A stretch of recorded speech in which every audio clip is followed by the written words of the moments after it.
In part one of my interview with Danny Dayan, we discussed the national security disaster that would result if Israel gave up the West Bank and East Jerusalem. Dayan is chairman of the Yesha Council of Jewish Communities in Judea, Samaria, and Gaza. And in part two of our conversation, he gives a little history lesson of the region that the Obama administration may want to listen to. Check it out.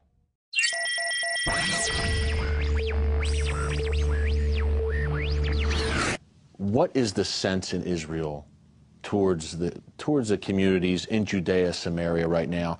Do you sense growing support among the Israeli public? Do you sense that your movement is gaining traction and people are starting to maybe look at what happened with the withdrawal from southern Lebanon, with the withdrawal from Gush Katif, and say, hey, wait a minute, we need to preserve all the territory we can for, if anything else, national security's sake?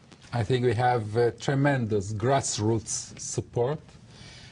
Sometimes it does not reflect in the media, it does not reflect in some, let's say, intellectual circles that dominate the political conversation in the media, but in the population we have tremendous grassroots support.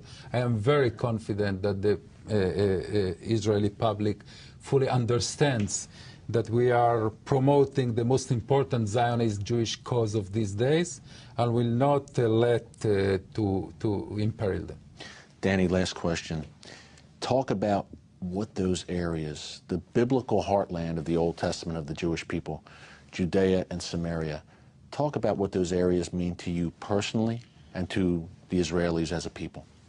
Well, I think it's the essence of Israel's existence. I mean, you know, let's talk, for instance, about King David. King David never visited Tel Aviv. He didn't even knew there is going to be a place called Tel Aviv. I suspect that he even never put his feet in the Mediterranean Sea. But he reigned over Hebron 3,000 years ago. He reigned in Jerusalem, in the city of David in East Jerusalem more than 3,000 years ago. That is the essence of Jewish civilization, of Jewish culture, of Jewish idiosyncrasy. There are people that say that if Israel needs to get rid of Judea and Samaria in order to preserve itself as a Jewish state. No, that's nonsense. It's completely the opposite.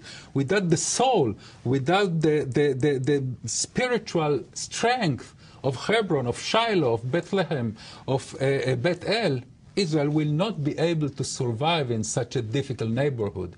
We need these places to give us strength to prevail in an area so difficult, in an environment so hostile. So let's review. Giving up land in the West Bank, which is home to 300,000 Israelis, would be a national security debacle that also flies in the face of the Bible. So why are we even having this conversation?